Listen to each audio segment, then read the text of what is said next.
रोज एक नई कहानी देखने के लिए चैनल को सब्सक्राइब करें और बेल आइकन दबाना ना भूलें। विमला अपने इकलौते बेटे विजय की शादी करके बड़े ही शौक से श्रुति को बहू बनाकर लाती है। विमला का परिवार बड़ा ही सीधा था। उसके घर में कोई भी एक दूसरे से ऊंची आवाज तक में बात नहीं करता था। वहीं दूसरी तरफ उसकी बहू श्रुति का बिना गाली दिए दिन ही शुरू नहीं होता था। अपनी बहू की गाली देने वाली आदत से अनजान विमला एक रोज सुबह के समय श्रुति के कमरे में जाती है और उसे जगाते हुए कहती है, साला ये कौन है जो सुबह सुबह मूड की माँ बहन करने में लगा हुआ है? कौन है बे? तुम्हारी सास। आँख खोलकर देखोगी तो ही पता चलेगा ना तुम्हें। माँ जी आप माफ करिए, नींद में पता नहीं चला, ना जाने क्या क्या बोल दिया मैंने। मैं भूल गई थी कि मेरी शादी हो गई है और मैं अपने ससुराल में हूँ। वो सब तो ठीक है, लेकिन पहले तुम ये बताओ कि तुम नींद में गाली दे रही थी। तुम गाली भी देती हो क्या? वो माँ जी गलती से निकल गया था, आगे से ध्यान रखूंगी। मुझे तो पता ही नहीं था कि हमारे जैसे सीधे परिवार में जो कभी किसी से ऊंची आवाज में बात तक नहीं करते, उनकी बहू गाली देने वाली बहू है। आज तो जाने दे रही हूँ, लेकिन आज के बाद कभी सपने में भी तुम्हारे मुँह से गाली ना निकले। माँ जी बीना, ये क्या बिना सर पैर वाली बातें कर रही हैं? यहाँ मेरा दिन नहीं शुरू होता है बिना गाली के। मेरी सारी आदत छूट सकती है, लेकिन गाली देने वाली नहीं। अब ये बात इनको कौन समझाए? कहाँ खो गई तुम? मैंने जो बोला समझ में आया कि नहीं? जी माँ जी। अच्छी बात है, जल्दी से तैयार होकर नीचे आओ, मंदिर चलना है। शनि देव की पूजा दिन निकलने के बाद नहीं होती है। जी माँ जी। विमला इतना कहकर वहाँ से चली जाती है। कुछ समय बाद श्रुति तैयार होकर नीचे आती है और दोनों मंदिर के लिए निकल जाती हैं। ऐसे ही समय बीतता है। समय के साथ श्रुति की गाली देने वाली आदत कम होने की जगह और बढ़ जाती है, जिसके चलते उसकी सास विमला उसे बहुत समझाती है, लेकिन फिर भी उसके ऊपर अपनी सास की बातों का कोई असर नहीं होता है। ऐसे ही एक रोज रात के समय श्रुति हॉल में बैठी टीवी देख रही होती है। तभी उसके फोन पर एक कॉल आती है और वो फोन को उठाकर गाली देते हुए बोलती है, साले तुम हो कौन? ना बोलना हो तो कॉल मत किया करो, लेकिन तुम कुत्ते की पूंछ की तरह टेढ़े हो और साथ में बेशरम भी, जो इतनी गाली सुनने के बाद भी नहीं बोलते हो। मत बोलो, मरो साले, करवाओ अपनी ऐसी की तैसी। हरामी साला, पूरे दिमाग की माँ बहन कर दी कुत्ते ने। एक बार मिल जाए तब बताऊंगी इसे। श्रुति इतना कहकर जैसे ही रसोई में जाने के लिए सोफे से उठकर पीछे मुड़ती है, सामने उसकी सास को खड़ा देखकर डरते हुए कहती है, माँ जी आप ये क्या रात के समय ऐसे पीछे खड़ी होकर हॉरर मूवी का सीन बना रही हैं? डरा दिया मुझे आपने। अच्छा, मैं तुझे डरा रही हूँ? डरा तो तू मुझे रही है। कितनी बार तुझसे कहा है कि अपनी ये गाली देने वाली आदत छोड़ दे। कोई सुनेगा तो क्या सोचेगा कि जिस विमला के घर में कोई किसी से ऊंची आवाज में बात तक नहीं करता है, उस घर की बहू गाली देने वाली बहू निकली है। माँ जी डायलॉग तो नया लेकर आइए।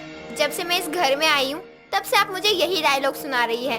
अब आप ही बताइए, कोई भी आदत इतनी जल्दी छूटती है क्या, जो मेरी गाली देने वाली आदत छूट जाएगी? हाँ हाँ, जैसे बहुत अच्छी आदत है ना तुम्हारी, जो तुम्हें छोड़ने से इतना टाइम लगेगा। कोई चीज हो दिल से करो तब होगी ना, और तुम दिल से तो अपनी आदत छोड़ना नहीं चाहती हो। और ये बताओ, इतनी रात गई गाली दे देकर किसके कानों से खून निकालने में लगी हुई थी? अरे माँ जी, था एक हरामी साला, हाथ में आ जाए तो जान ले लूं साले की। फिर शर्म है तुझमें जरा सी भी या नहीं? श्रुति और विमला गालियों को लेकर आपस में बहस कर रही होती हैं।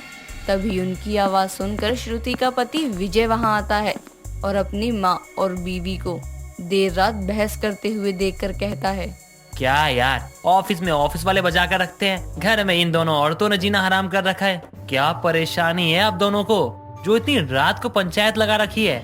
बेटा मैं क्या बताऊँ, मैं तेरी इस बीवी की गाली देने वाली आदत से बहुत परेशान हो गई हूँ। इतना समझाने के बाद भी कोई ऐसा समय नहीं जाता है जब इसके मुंह से गाली का एक शब्द ना निकले।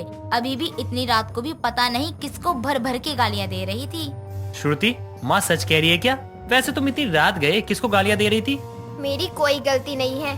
हाँ मैं गालियाँ दे रही थी, लेकिन मैं क्या करती, एक हफ्ते से कोई मुझे ब्लैक कॉल कर रहा है। उठाओ तो कोई बोलता ही नहीं था, इसलिए मुझे गुस्सा आया तो मैंने सुना दिया। इसमें गाली देने वाली क्या बात है? ऐसे कॉल को ना तुम अगर रिस्पॉन्स दोगी ना तो तुम्हें कॉल करेंगे ही ना बार बार। तुम्हारे पास जैसे ही 2 दिन से ज्यादा बार कॉल आए, हाँ, तो तुम्हें तो ब्लॉक कर देना चाहिए था, प्रॉब्लम ही सॉल्व हो जाती। हाँ, ये तो मैंने सोचा ही नहीं, मेरा दिमाग ही नहीं काम किया इस चीज में। जब गालियों से दिमाग हटेगा तभी तो दिमाग किसी और चीज में लगेगा। माँ बस करिए आप। माना आपको पसंद नहीं अपनी बहू का गाली देना और आपने उसे समझा भी लिया, लेकिन उसने आपकी सुनी नहीं ना, तो अब आप भी छोड़ ही दो ना माँ। बच्ची थोड़ी है जो उसे बार बार आप सही गलत समझाती फिरो। जिस दिन ना उसकी गलती की आदत के चलते ना उसकी इंसल्ट होगी ना, उस दिन वो खुद समझ जाएगी। विजय जी, आप मुझे ताना मार रहे हैं? नहीं, मैं तो बस अपनी माँ को समझा रहा हूँ कि जबरदस्ती हम किसी से कोई काम नहीं करवा सकते, जैसे तुम्हारा गाली देने की आदत को छुड़वाना। चलो माँ, रात बहुत हो गई है, आप थक गई होंगी, चलो सो जाओ। विजय इतना कहकर अपनी माँ विमला को लेकर वहाँ से चला जाता है। ऐसे ही समय बीतता है और समय के साथ विमला अपने बेटे के कहने अनुसार अपनी बहू श्रुति को उसकी गाली देने की आदत के लिए रोकना टोकना छोड़ देती है। ऐसे ही थोड़ा और समय गुजरता है। तभी एक रोज श्रुति मार्केट से घर लौट रही होती है। तभी गली के बाहर उसकी पड़ोसन उर्मिला का लड़का केशव उससे गलती से टकरा जाता है, जिसके कारण श्रुति की सारी सब्जियां जमीन पर गिर जाती हैं, जिस पर वो उसे गाली देते हुए कहती है, ओ बावड़ी पूंछ, गधे की औलाद, अंधा है क्या जो रास्ते चलते लोग तुझे दिखाई नहीं देते? सारी की सारी सब्जियां जमीन पर गिरा दी मेरी। अब बुत बनकर क्यों खड़ा है? मेरी सब्जियां उठवा जो तूने जमीन पर गिरवाई हैं, धक्का मारकर। अरे देखिए, मुझसे गालियाँ देकर बात मत करिए, मैंने कुछ भी जानबूझ के नहीं किया है, मैं तो जल्दी में था इसलिए गलती से टकरा गया आपसे। साले, एक तो मेरा नुकसान करवा दिया, उसके बाद भी मुझे बोल रहा है दूंगी गाली, बोल क्या करेगा? देख, चुपचाप मेरी सारी सब्जियां उठा, वरना अभी यहाँ लोगों को इकट्ठा करके ऐसी धुलाई करवाऊंगी कि जिंदगी भर याद रखेगा। हाँ ठीक है, मैं आपके नुकसान की भरपाई कर दूंगा, लेकिन आप ना मुझसे गालियाँ मत दीजिए, मैं आपसे माफी भी मांगता हूँ। केशव और श्रुति की बहस देखकर वहाँ बहुत सारे लोग इकट्ठे हो जाते हैं। गली के बाहर लोगों की भीड़ देखकर विमला और उर्मिला भी वहाँ आ जाती हैं और अपने बेटे को जमीन से सब्जियां उठाते हुए देखकर उर्मिला उससे पूछती है, जिस पर केशव उसे सारी बातें बता देता है, जिसे सुनने के बाद उर्मिला गुस्से में कहती है, बहू, तेरी हिम्मत कैसे हुई मेरे बेटे को गाली देने की? तुझे अपने आस पड़ोस के लोगों को गालियाँ देते हुए शर्म नहीं आती है? अच्छा, तो ये है तेरी संस्कारी बहू विमला, जिसकी तू तारीफ करती नहीं थकती है, जिसकी जुबान इतनी गंदी है, उसका नेचर कैसा होगा? तेरे जैसे शरीफ घर में ऐसी गाली देने वाली बहू कैसे आ गई? ये तो बिल्कुल उल्टा ही हो गया। उर्मिला की बातों का विमला के पास कोई जवाब नहीं होता है। अपनी बहू की गाली देने वाली आदत के चलते उसका सभी मोहल्ले वालों के सामने तमाशा बनकर रह जाता है। सभी लोगों को अपनी सास का मजाक बनाते हुए देखकर श्रुति को अपनी गलती का एहसास होता है, जिसके बाद वो घर जाकर अपनी सास से अपनी गलती की माफी मांगती है। साथ ही दिल से अपनी गाली देने वाली आदत को सुधारने की कोशिश करने का वादा करती है। दोस्तों, अगर आपको ये कहानी पसंद आई तो इसे लाइक करें, शेयर करें और कमेंट करके बताएं कि कहानी में आपको सबसे अच्छा क्या लगा।